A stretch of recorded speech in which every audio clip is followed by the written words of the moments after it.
جو حدیث سے یہ بھی پتہ چلتا ہے کہ امام مہدی بیعت ہونے سے پہلے، یعنی جب ان کی بیعت کی جائے گی اس سے پہلے وہ عام آدمی ہوں گے، وہ کوئی بہت ایکسٹراڈنری پرسنالٹی نہیں ہوں گے۔ جس وقت بیعت کر لی جائے گی تو وہ کہیں گے میں جہاد پر بیعت لوں گا پھر، اور مسلمان جہاد پر بیعت کر لیں گے، اور جس وقت بیعت کر لیں گے نبی کریم صلی اللہ علیہ وسلم فرمایا کہ حجر اسود اور جو مقام ابراہیم ہے اور جو زمزم کا کنواں ہے اس کے درمیان میں، یعنی آپ سب کہہ لیں کہ تقریباً کعبہ کے دروازے کے سامنے، تو وہاں پہ بیعت ہوگی، کیونکہ آخری دفعہ جب یہ اس کو پکڑیں گے علماء جا کے اس کو دیکھ لیں گے اور پا لیں گے، وہ ملتزم پہ چمٹا ہوا ہوگا، دعائیں کر رہا ہوگا، تو وہ جب بیعت کر لے گا تو حدیث کے الفاظ ہیں فَيُصْلِحُ اللَّهُ فِي لَيْلَةٍ، اللہ کریم ایک ہی رات میں اس کے اندر صلاحیتیں پیدا کر دے گا، یعنی وہ پہلے ایکسٹراڈنری آدمی نہیں ہوگا لیکن اس بیعت کے بعد وہ ایکسٹراڈنری آدمی ہو جائے گا۔ پھر اس کے بعد مسلمانوں کی جنگیں ہیں، پھر اس جنگوں کے اندر ظاہر ہے مسلمان کام آئیں گے۔ آپ نے فرمایا کہ جو لوگ امام مہدی کو نہیں مانیں گے، ظاہر ہے ہم لوگ اپنے نرم بستروں پہ سونے والے اور اپنی عیاشی کی زندگی گزارنے والے، ہم سے کوئی جہاد بھی بیعت لے تو 1000 دفعہ خیال آتا ہے کہ یہ جھوٹا ہی ہوگا، اللہ تعالیٰ معاف فرمائے، تو اسی طرح کی کیفیت ہوگی۔ پھر جب وہ لوگ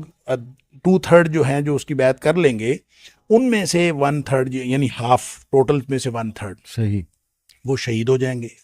نبی پاک صلی اللہ علیہ وسلم نے فرمایا کہ ان سے بہتر روئے زمین کا کوئی اور شہید نہیں ہوگا۔ پھر جو ان میں سے بچ جائیں گے وہ اہل ایمان ایسے ہوں گے کہ ان کے ایمان کو کوئی اور چیز پھر ڈگمگا نہیں سکے گی، تو ان پر پھر دجال آئے گا، پھر دجال کے ساتھ اس کی لڑائی، اور پھر حضرت عیسیٰ علیہ السلام کا جو نزول، اور پھر یہ ساری چیزیں، یعنی سیکوینس یہ بنتا ہے۔ اس لیے جو لوگ ریلیٹ کرتے ہیں، جو آپ نے سوال کیا ان ماڈرن چیزوں کو، تو ماحول کے اعتبار سے ریلیٹ کرنا اس میں کوئی حرج نہیں ہے، کیونکہ یہ دجالیت کا ماحول ہے۔ یہ کہہ دینا کہ یہ دجال کے لیے ماحول تیار ہو رہا ہے درست ہے، یہ کہہ دینا کہ یہ چیز بھی اس دجالیت کے ماحول کے لیے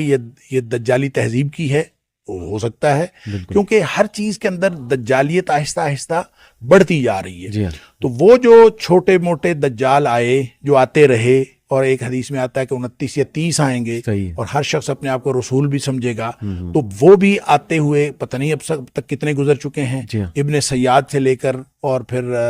آج تک جو ہے کتنے آئے ہیں یہ تو اللہ ہی جانتا ہے، لیکن بہرحال ہمیں معلوم ہے کہ اس طرح کے لوگ آتے رہے ہیں اور آئندہ بھی آتے رہیں گے شاید، اور ان ماڈرن انڈیکیٹرز کو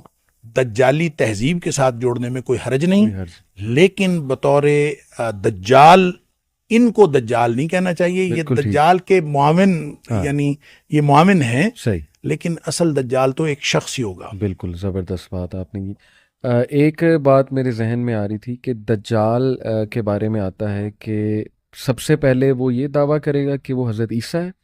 مسیحا ہونے کا دعویٰ کرے گا، اور پھر خدائی کا دعویٰ کر دے گا۔ بات درست ہے، بلکہ ایک خواب بھی دیکھا اللہ کے نبی صلی اللہ علیہ وسلم نے کہ وہ طواف کر رہے ہیں،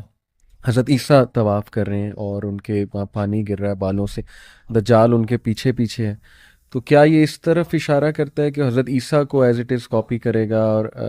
بہت سے مسلمان بھی اس کو حضرت عیسیٰ سمجھ لیں گے، اور پھر وہ خدائی کا دعویٰ کرے گا؟ یہ کیا سیکوینس ہے؟ اچھا، ہو سکتا ہے ایسا ہو۔ اصل میں چونکہ اس نے دھوکہ ہی دینا ہے، تو دھوکہ دینے کے لیے مجھے یوں لگتا ہے کہ اس میں بھی تھوڑا سا، واللہ عالم، مجھے یوں لگتا ہے اس میں بھی تھوڑا سا ارتقاء ہوگا۔ اچھا، یعنی تھوڑی سی ایک، ایسا نہیں ہے کہ دجال پہلے دن ہی جب ظاہر ہوگا تو وہ اس وقت وہ ساری کی ساری اپنی صلاحیتیں جو ہیں وہ اسی وقت اس کو ڈیمونسٹریٹ کر دے گا۔ مجھے لگتا ہے کہ اس میں بھی تھوڑا سا نا ایک گریجولی وہ آگے بڑھے گا۔ صحیح۔ اور اس کو آپ دیکھیں، ایک تو اللہ تعالیٰ نے اس کو صلاحیت دی ہوگی، آبویسلی وہ امتحان کے لیے ہے، اہل ایمان کے اوپر بہت بڑا امتحان ہے، اور روئے زمین کا سب سے بڑا فتنہ ہے، اسی لیے آپ نے اس سے پناہ مانگنے کی سارے تلقین کی اہل ایمان کو۔ لیکن جو اصل بات ہے کہ وہ آپ دیکھیں نا پریکٹیکلی، جیسے آپ نے فرمایا کہ میٹاورس میں چپ جو ہے وہ کسی اور میں ڈال دیں تو وہ اس کے ساتھ، آپ ذرا یہ دیکھیں کہ ایک آدمی آیا ہے اور وہ دھوکے باز ہے، دنیا کا سب سے بڑا دھوکے باز۔ بالکل صحیح۔ وہ چاہے عیسیٰ علیہ السلام کی شکل بن کے دھوکہ دے، چاہے کسی طرح۔ اب آپ اس کے ساتھ یہ کرتے ہیں کہ جو میمری جو ہے دنیا کا جو بہترین سب سے بڑا